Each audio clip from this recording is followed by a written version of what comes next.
Okay, this next video, in dealing with the necessity of regeneration, of being born again, coming before we can embrace Christ, embrace salvation, the gospel, so forth. I'm going to share with you John Piper, and he's dealing with 1 John 5, and the text before you right now is from the 1560 Geneva. I just wanted to kind of share from it. Want to focus on verse 4 mainly,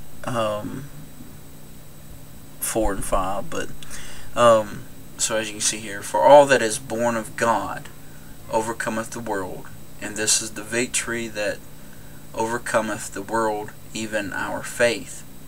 Who is it that overcometh the world but he which believeth that Jesus is the Son of God? Verse 3, up a little bit there. For this is the love of God, that we keep His commandments, and His commandments are not grievous. So, the point here that you'll hear John Piper share is that in verse 4, for all that is born of God overcometh the world. So, in other words, being born of God, being born again, regenerated, comes before we can overcome the world, and faith and love and so forth. So, let's hear Piper.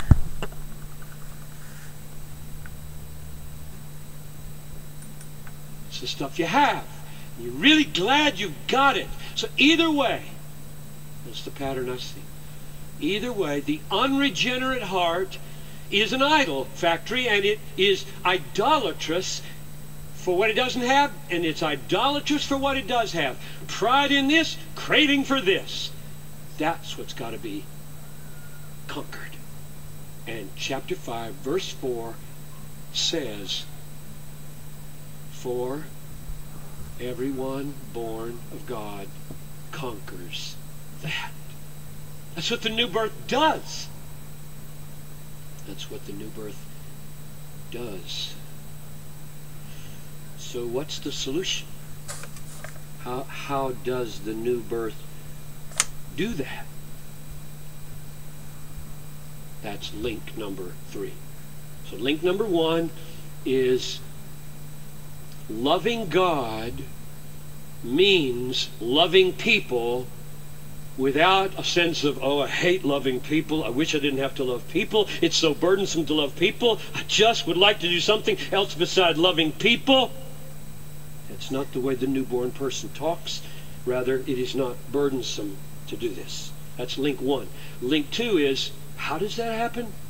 The answer is, everyone born of God has overcome the world, which creates desires and pride that keep you from loving people. You know, just look at your experience, that if you're consumed with craving for stuff, you're not loving people. You would just as soon get to the stuff. You're on your way to Best Buy to get the stuff, and here's a needy person, and there's nothing in your heart going to that needy person. It's on the new computer. That's the stuff that you're so craving to have. Or you've got it now, and you just want to get home and show that it's the latest for a month. And so you'll ignore them that way too. Don't have it, doesn't matter. They don't count. The stuff counts. That's what's got to be broken. And it gets broken through the new birth. Verse 4a, first half of verse 4 says, now my question is, and I'm just following him, asking him questions that I know he's answering. How's that work? How does the new birth do that? That's real important for you to know. And that's the last part of verse 4. And we just said, everyone born of God conquers, gets victory, overcomes the world, and then he adds, this is the victory. Here's how it happens. This is the victory that overcomes the world. our faith.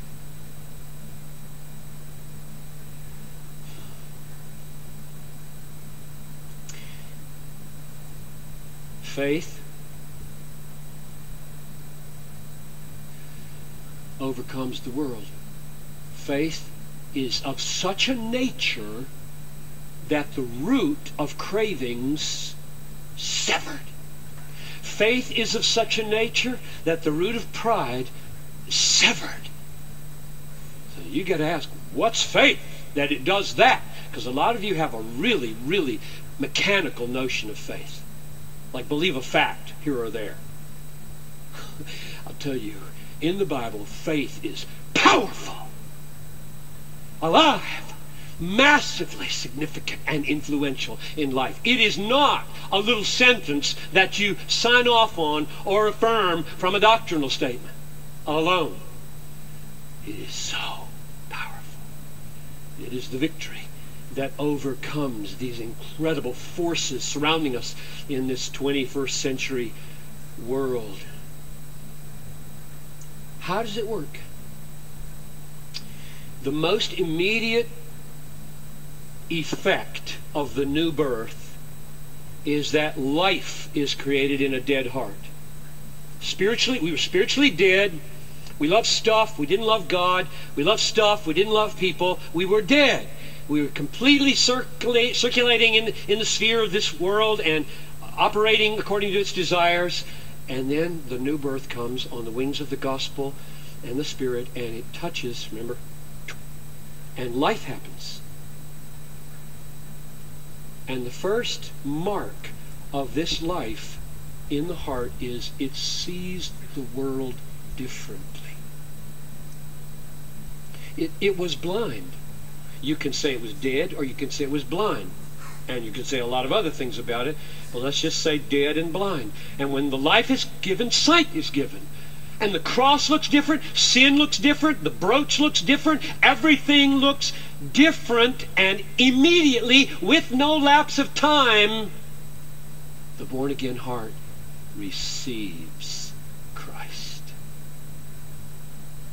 You don't in new birth see him as supremely valuable and say, let me think about it a minute.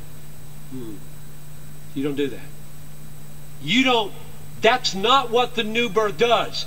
That's what some views, I'm not going to name them, some views say the new birth does. The new birth awakens you to see him as irresistibly true and compelling and beautiful and desirable and valuable, so that he becomes, by your receiving, your treasure.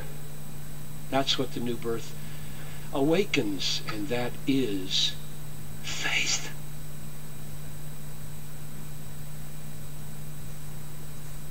Faith is the immediate effect, no lapse, of the sight of Christ as true and beautiful and valuable, crucified, risen for me, and bringing me everything of God that I need. And thus faith is a welcoming or receiving act.